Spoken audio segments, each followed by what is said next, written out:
我的大腿以上了，这个是屈臣氏。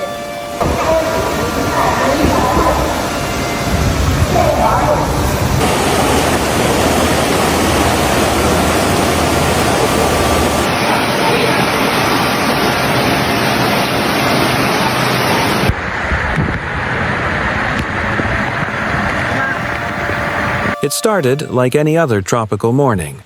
The sun rose over the Taiwan Strait, casting a soft orange glow across the crane ships and high-rises of Kaohsiung, Taiwan's bustling southern port city.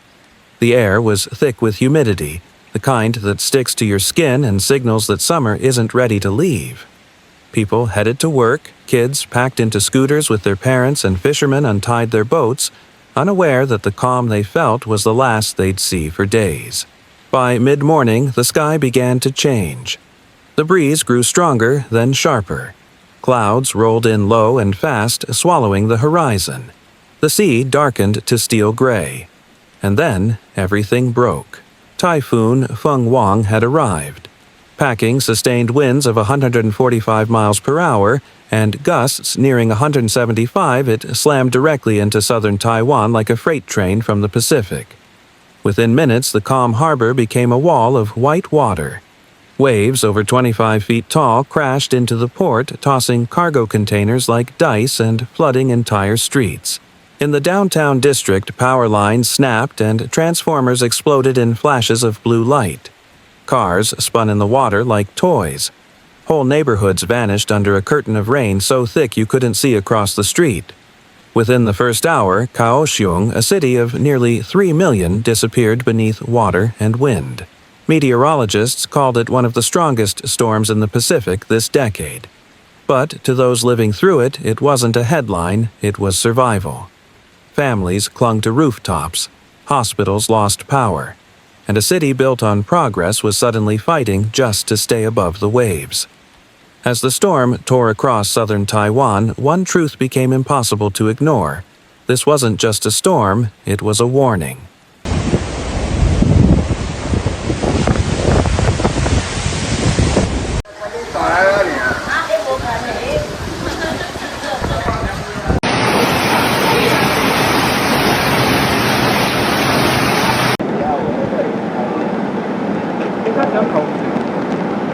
Just after dawn on November 12, 2025, Typhoon Fung-wong made direct landfall over Kaohsiung, Taiwan's second-largest city, and within minutes, everything changed. What had been a vibrant metropolis of light scooters and morning markets was suddenly plunged into chaos. The first strike came from the ocean. Waves towering more than 25 feet slammed into the harbor, swallowing seawalls and sending cargo ships drifting inland. Fishing boats were hurled onto highways. At the Kaohsiung International Airport, the runways disappeared beneath water as rescue vehicles scrambled to evacuate stranded passengers. Flights were grounded. Terminals went dark. The only light came from lightning splitting the sky in violent flashes of blue-white. Then came the wind.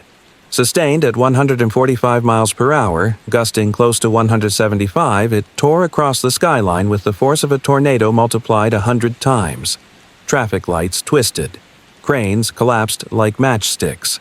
Glass windows exploded outward from office towers, raining shards down onto cars that were already half submerged in the streets below. Within 2 hours, more than 120,000 homes were without power. Transformers exploded in showers of sparks, igniting fires that were instantly snuffed out by sheets of torrential rain. The Love River, normally a peaceful symbol of Kaohsiung's charm, turned into a raging torrent, bursting its banks and devouring entire blocks. The current swept through downtown, toppling trees, dragging cars, and surging through storefronts. In the port district, containers weighing thousands of pounds were lifted and thrown like cardboard boxes. Dockyards vanished under a churning brown sea.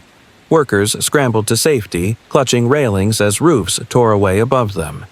Across the city, alarms screamed fire alarms, car alarms, flood sirens merging into a single, unending howl.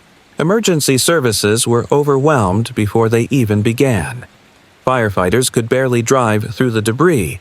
Police radios went silent as towers fell. Ambulances stalled in rising floodwaters, and still the wind didn't stop. By 8 a.m., Kaohsiung's skyline was fading behind sheets of rain. What had once been a thriving urban heart had turned into an ocean of broken concrete tangled power lines and swirling water. And the storm, far from finished, was only gaining strength. Fung-wong had made landfall, and southern Taiwan would never forget its name.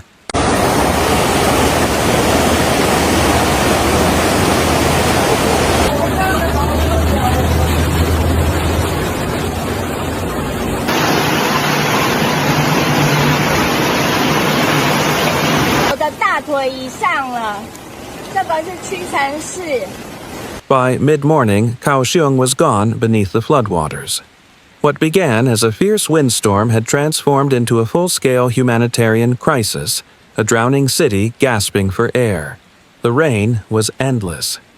In less than 24 hours, more than 20 inches fell, an all-time record for southern Taiwan. The city's drainage systems, designed for tropical downpours, didn't stand a chance. The sewers backed up, the floodgates failed, and the rivers turned into monsters. The Love River, once a peaceful landmark lined with cafes and bike paths, had burst its banks entirely, merging with city streets to form a single, unstoppable current. Districts like Zoyingfengshan and Tianjin vanished under the deluge. Roads disappeared, landmarks were swallowed, and entire neighborhoods were cut off. Downtown Kaohsiung, normally a sea of neon and traffic, became a real sea with 6 feet of brown, debris-filled water swirling between buildings. Cars bobbed like buoys. Buses were carried off by the flow and wedged against storefronts. A stray fishing boat torn from the harbor was spotted drifting through the financial district. Residents tried to flee, but there was nowhere to go. Families huddled on rooftops, waving flashlights or white towels at rescue helicopters that couldn't get close enough through the wind. Elderly couples waited by second-story windows, trapped by stairwells now filled with water. From every corner of the city came the same desperate sound, people shouting into the storm, hoping someone could hear them. Social media feeds filled with haunting videos, rescuers wading through chest-deep water, cars flipping in the current, a woman clinging to a traffic pole as her house collapsed behind her. One clip showed a father carrying his daughter on his shoulders through the flooded streets, whispering, "Don't look back." On the outskirts, the damage was even worse. In the mountainous districts of Hualien and Nemezia, torrential rain triggered massive landslides, burying homes beneath tons of mud and rock. Roads split open. Power lines snapped. Entire villages disappeared under red earth. Helicopters couldn't land, the terrain was too dangerous, so rescuers dropped ropes and supplies from the air, shouting directions, drowned out by the storm. By noon, the entire southern coastline of Taiwan was underwater. From above, the view was surreal, a sprawling metropolis transformed into an endless lake of mud and steel.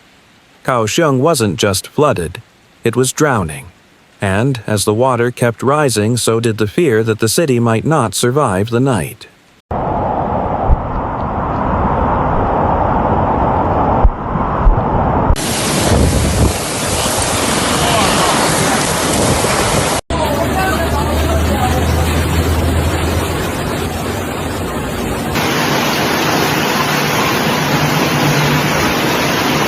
By early afternoon, Kaohsiung was no longer a city, it was a rescue zone. The skyline that once gleamed over the Taiwan Strait had vanished behind walls of rain. Wind gusts still roared at over 120 miles per hour, ripping through what was left of the city's defenses. Floodwaters churned through downtown like rivers, carrying away cars, furniture, and pieces of homes. The Taiwanese armed forces were deployed in full. Black Hawk helicopters thundered overhead, hovering above rooftops where families huddled in the cold, waving flashlights and white towels. Soldiers rappelled through the storm, hauling survivors into safety baskets while the wind tried to tear them back down. From above, Kaohsiung looked like a broken circuit, a city flickering in and out of darkness, half drowned, half burning. On the ground, the rescue work was chaos and courage combined. Firefighters waded through chest-deep water, guiding inflatable rafts loaded with children, the elderly, and family pets. Rescue teams had to dodge floating debris, propane tanks, tree trunks, live power lines. Some crews tied ropes between buildings just to stay upright in the current. Every minute we lose one firefighter said someone's life is on the line. Inside the city's hospitals, the crisis deepened. At Kaohsiung Medical University Hospital, the lower floors flooded, forcing doctors and nurses to carry patients, even those on ventilators, upstairs in the dark. National Cheongkung Memorial Hospital lost power completely, and staff performed surgeries by flashlight while others hand-pumped oxygen for critical patients. The hum of emergency generators became the rhythm of survival. That single sentence became the heartbeat of the day. Across the city, strangers became heroes. In the Lingya district, volunteers formed human chains to help pull residents from submerged buildings. Students from a local university built makeshift rafts from plastic barrels and rope. A retired fisherman used his old boat to ferry more than 40 people to safety before it capsized. By nightfall, over 12,000 people had been rescued or evacuated.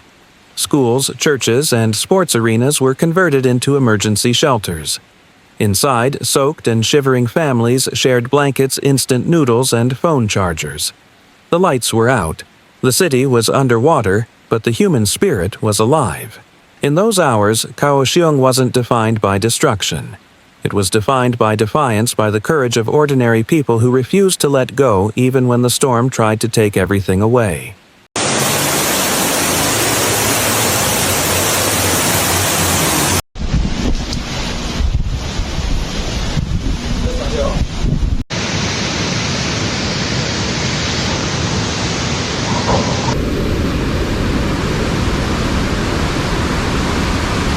As Typhoon Fung-wong moved north, its fury spread far beyond Kaohsiung. What began as a single city's nightmare became a disaster stretching across southern Taiwan from the mountain valleys of Chiayi to the fishing towns of Tainan and the farmlands of Pingtung. The destruction was everywhere, and it came in waves. In Chiayi County, the Puzi River overflowed its banks before noon, swallowing farms and villages in minutes. What had been lush rice paddies turned into an endless sheet of brown water. 6 feet of floodwater covered the land, carrying away tractors, hay bales, and even parts of homes. Farmers stood in shock, watching years of work vanish in a single morning. "The land is gone," one man said through tears. "There's nothing left to save." In Pingtung, the gaping river broke through its levees with a roar that could be heard for miles. Streets became rapids. Bridges crumbled into the current. Entire neighborhoods were cut off as mudslides swept through low-lying areas. Rescue teams described it as impossible terrain. Roads collapsed into ravines, and power poles were tangled in the debris. Then came the ocean's revenge. Along the Tainan coastline, Fung-wong's storm surge reached a staggering 26 feet, smashing harbors and dragging boats miles inland. The historic Anping district, home to Taiwan's oldest harbor, was torn apart. The Anping tree house, once a symbol of resilience and beauty, stood half-submerged, its walls cracked and roots tangled in flood debris. Fishermen returned to find their boats crushed against the seawall or stranded in rice fields. The country's infrastructure buckled under the strain.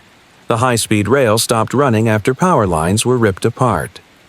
National Highway 1, Taiwan's busiest expressway, was blocked by landslides and overturned vehicles. Airports in both Kaohsiung and Tainan were underwater, their runways shining like lakes in the lightning flashes. Communication networks went silent. Families lost contact for hours, sometimes days, with loved ones trapped by the floods. Yet, even amid the ruin, humanity shone through.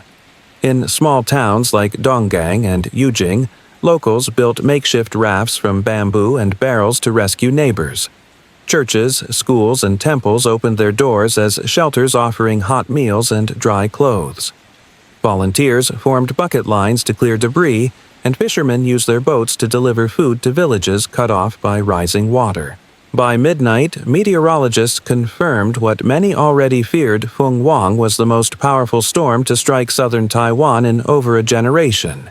Tens of thousands were displaced, homes were gone, and farmlands were destroyed. But the island's spirit, forged through centuries of hardship, remained unbroken. because even as the floodwaters rose, Taiwan refused to sink.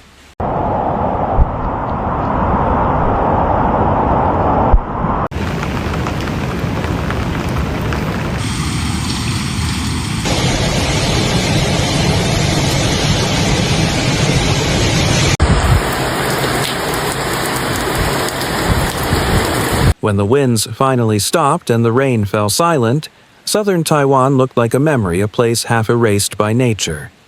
Entire neighborhoods lay buried in mud. Boats were stranded on rooftops. The scent of salt diesel and broken earth filled the air. Streets that once pulsed with life were now silent rivers of debris. At sunrise, the true scale of the disaster came into view. Bridges were twisted like ribbons. Cars stacked in piles against buildings, and miles of farmland vanished beneath thick layers of sludge. More than 600,000 people were still without power, and entire towns had no clean water. Across Chiayi Tainan and Kaohsiung, rescuers searched through the wreckage for those still missing. For many, it wasn't about rebuilding. It was about finding the people they loved. The government declared a national state of emergency. Soldiers cleared highways, engineers rebuilt communication towers, and medical teams flew in from across the island. President Tsai Ing-wen visited the hardest-hit zones, walking through knee-deep mud as she promised, "We will rebuild stronger. We will not leave anyone behind." But the real strength came from the people. In schools turned into shelters, strangers shared blankets, food, and power banks. Fishermen donated their catch to feed families who had lost everything. Volunteers cooked hot meals in the rain, charging phones for others with portable generators. The island became a portrait of resilience, 1,000 small acts of courage stitched together against the vastness of destruction. Slowly, signs of life returned. Power crews restored electricity to hospitals, and cheers erupted as lights flickered on for the first time in days. Children played in puddles beside tents. A teacher gathered kids in a shelter to read stories by flashlight. In the midst of loss, hope began to rise, quiet but unstoppable. Meteorologists called Typhoon Fung-wong a once-in-a-century event. But for the people who lived through it, it wasn't a storm on a chart, it was a defining moment. A reminder that even in the face of nature's worst, humanity's best always finds a way to shine through. The sea had taken everything it could, but what it left behind, courage, unity, and faith, was unshakable.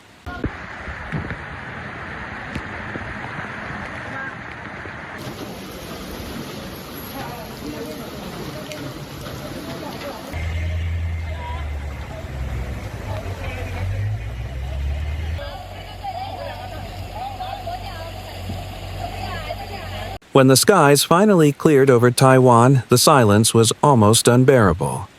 Streets, once filled with rushing water, now lay coated in mud and debris. The storm had passed, but its message still lingered. Typhoon Fung-wong wasn't just another storm. It was a warning, written in wind and rain, a reminder that the line between safety and disaster is getting thinner every year. From Kaohsiung's flooded streets to the broken bridges of Chiayi, this was more than a natural event. It was a glimpse into the planet's future if we fail to adapt. But amid all the destruction, there was something powerful, the resilience of people who refused to give up. Families who shared food with strangers, volunteers who worked through the night, communities that proved humanity shines brightest in the dark. If this story moved you, if it made you stop and think about how fragile life can be when nature turns against us, don't let it fade here. Like this video to help more people see what's really happening. Share it with someone who needs to understand the power of nature and the strength of human unity. Subscribe for more true stories of survival, courage, and change. And now, we want to hear from you. Do you believe storms like this are part of nature's cycle, or proof that our planet is changing faster than we're ready for? How can we prepare for what's coming next? Because every storm tells a story. The real question is, are we listening?